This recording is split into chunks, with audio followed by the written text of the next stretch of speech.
Good morning, all. I'm Amit Kumar Shinde. I welcome you all for this today's session. In today's session, we are going to discuss the concept of solid solution, and we will try to understand the brief classification of these solid solutions along with their few practical examples. So we will see and discuss it one by one. So I will start with the solid solution. What is the meaning of solid solution?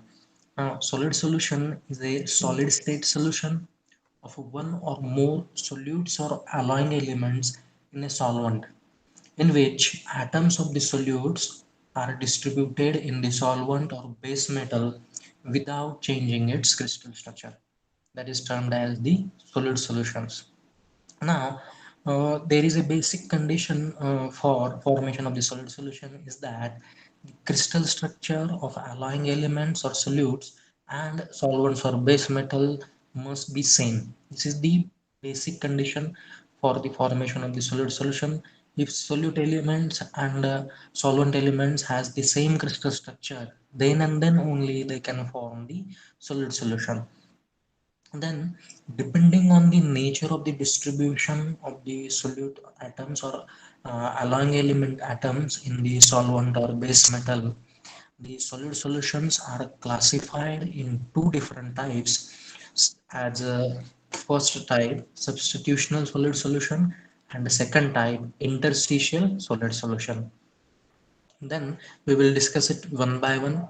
And this substitutional solid solution is further classified depending on the pattern of the substitution as ordered or regular substitutional solid solution and uh, disordered or random substitutional solid solution. Now we will discuss one by one each solid solution along with its few examples and some specific characteristics or properties of the each solid solution.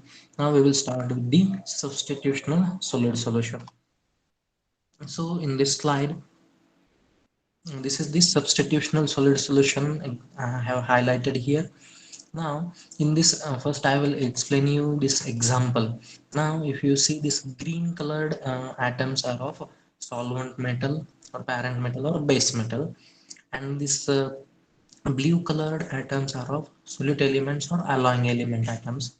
Now, the solid solution in which the solute element atom substitutes at the atomic sites of the solvent element atom without changing its crystal structure, then it is termed as substitutional solid solution. Now, this is the substitutional solid solution. Initially, there will be only green atoms. Okay, only solvent element atoms will be there, all green atoms will be there. Then this solute element atom will substitute the atomic site of the solvent element atom, then and it will result in the formation of substitutional solid solution, and there will not be any change in the crystal structure of the solvent metal or the base metal. Now, the basic condition for formation of substitutional solid solution is related to the atomic size difference of the solvent metal atoms and solute element atoms. And this condition will be like this: atomic size of the two components should not differ by more than 15%. That is, the difference between the atomic size of solvent metal and solute metal should be less than 15%. Then and then only it will result in the formation of substitutional solid solution.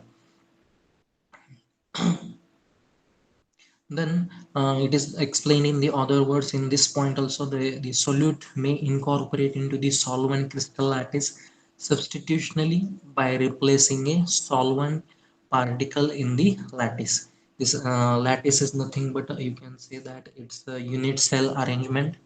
It will substitute at the unit cell, alloying element atoms will substitute at the unit cells or atoms of the solvent elements. In this way, substitutional solid solution will be formed. The example of this substitutional solid solution, I will tell you some examples, that is gold and copper, then copper and zinc, copper and nickel. These all are example of the substitutional solid solutions. Now, the substitutional solid solutions are classified in two different types depending on the nature of substitution. That's ordered substitutional solid solution and disordered substitutional solid solution. Then on which basis these are uh, termed as ordered and disordered, that I will explain with the help of this diagram. You can refer this diagram. This is ordered substitutional solid solution. Now already I have explained you what is the meaning of substitutional solid solution. Now if this the substitutional solid solution is formed uh, with the substitution in a definite pattern or a order, then it will be termed as ordered substitutional solid solution. Okay. Now I will explain it with this example here I have highlighted. This is the ordered substitutional solid solution in this diagram. You can clearly see here. Now this blue colored blue color atoms are of solvent metals and red color atoms are of solute metals. Now here the atoms of the solute element substitutes the atomic sides of the solvent element in a definite pattern. Here you can see that this red colored atom is occupying the alternate, substituting the alternate atoms when it is added in the solvent metal. And this is the example of the ordered substitutional solid solution. Substitution is occurring in a definite pattern or in a ordered way. That's why it is termed as ordered substitutional solid solution, or it is also known as regular substitutional solid solution. Its example is you can say that this is the copper and gold system. Copper CuAu system, that is copper and gold system, or copper and gold alloy, or gold and copper alloy. Here copper atoms occupying the face centered sides of gold atoms occupying the corner sides of the FCC unit cell. Okay, both are having same crystal structure. When you add the gold in the copper, then that gold will substitute the atomic sides of the copper. That means you can say that this red colored atoms are of copper and this blue color atoms are of red color atoms are of gold and this blue color atoms are of copper. So this will be your copper and gold system. And reverse system is also possible. Gold and copper means gold will act as the solvent and copper will act as the alloying element, or copper will uh, reverse system means copper as a parent metal and gold as a alloying element, or gold as a parent metal and copper as an alloying element is possible, and it will show the ordered substitutional solid solution. But in case of gold and copper system, uh, whenever its temperature is below 400 degrees Celsius, then and then only it will show you the ordered substitutional solid solution. When temperature goes beyond 400 degrees Celsius, then in the gold and copper system, this order substitution will get changed in the disordered substitution, and it will be termed as the disordered substitutional solid solution. I will tell you what is the meaning of disordered substitutional solid solution. Substitutional solid solution in which atoms of the solute are substituted at the atomic sites of the solvent in in a random way or in a disordered way, or the substitution is not does not occurs in a specific pattern, then it will be termed as disordered or random substitutional solid solution. And here I have highlighted the example. This blue color atoms are of solvent metal and red colored atoms are of solute metals. Here substitution, when alloying element is added or solute elements are added, it substitutes at the atomic sides of the solvent in a random way. That's why it will be termed as disordered substitutional solid solution. There are some examples of disordered substitutional solid solution I will tell you.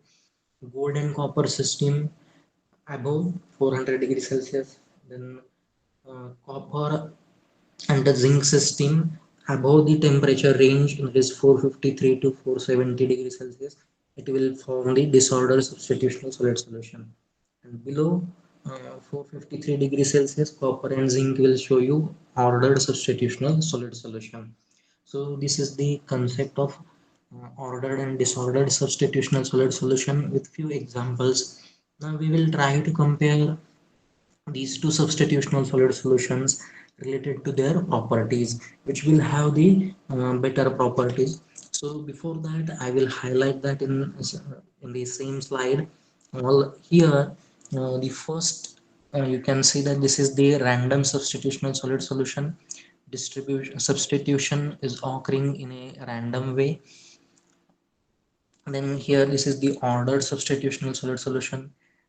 Substitution of the alloying elements in the solvent metal occurs in a definite pattern.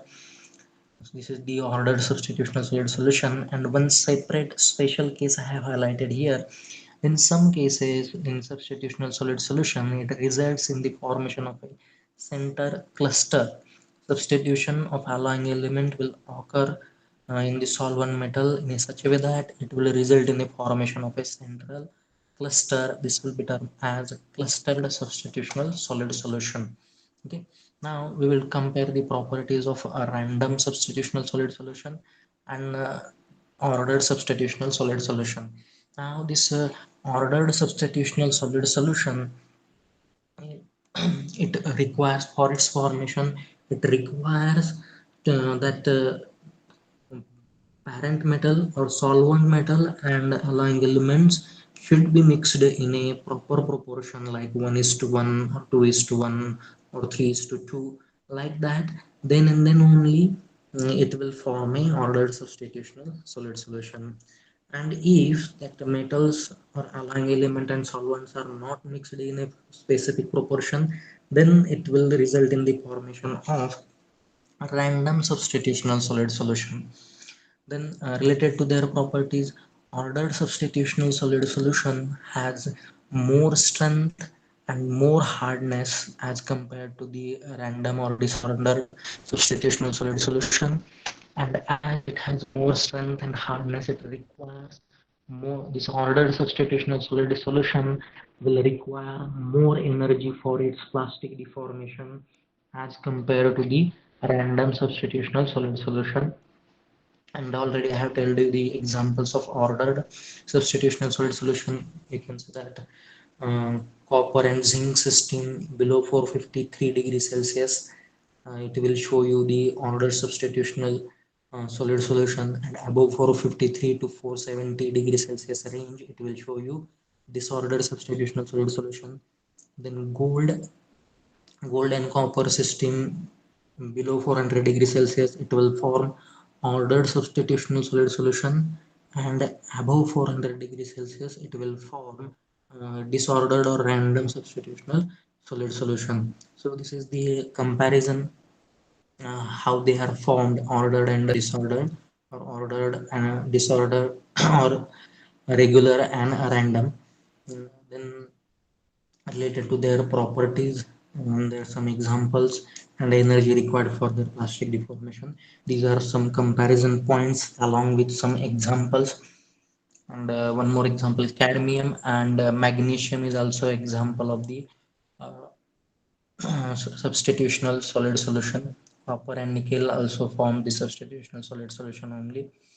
So after this discussing this substitutional solid solution along with different types and some special cases like clustered substitutional solid solution, after this we will move towards the next type of the solid solution, that is interstitial solid solution.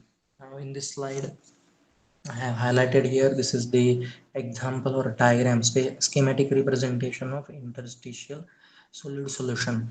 Now here the green colored atoms are of solvent metal and these blue color atoms are of solute elements or alloying elements. Now what is the interstitial solid solution? The solid solid solution in which atoms of the solute occupies the interstitial gaps or interstitial spaces present between the solvent metal atoms without changing its crystal structure is termed as interstitial solid solution. Here, this solute element represented by this blue color occupies the interstitial gap present between the solvent metals represented by green color. Okay, these are the blue color alloying elements, and this is green color solvent metal. This gap is filled and interstitial solid solution is formed. Now, the basic condition for the formation of interstitial solid solution is the atomic difference. Okay, it should be related to the atomic difference. Now, if the size of the solute element is less than 40% that of the solvent element size, then and then only it will form the interstitial solid solution. Okay, so this is the basic condition. And some examples of interstitial solid solution: carbon, nitrogen, hydrogen, then lithium, sodium, boron. These elements generally commonly forms the interstitial solid solution. I will tell you one practical example. If you add the carbon in the carbon as an alloying element in the iron as a solvent metal, then it will form the interstitial solid solution. And basically it is known as a steel alloy. Okay, it is known as a or identified as a steel alloy. Depending on their percentage or their composition or other addition of the other alloying elements, their names will be different, or different types of steels may be there, and their characteristics will be different. This is the general example. When you add carbon in the iron, it will form interstitial solid solution. Or when you add nitrogen, hydrogen, or boron in the iron, they will form their respective interstitial solid solution. And there are some general characteristics of these interstitial solid solutions, that interstitial solid solutions are soft, malleable, and ductile in nature, and they require very less energy for the plastic deformation. That's why we can easily will be able, very easily able to perform any cold working operation on these interstitial solid solutions. These are some properties of interstitial solid solutions. Now, in this way, we have discussed this.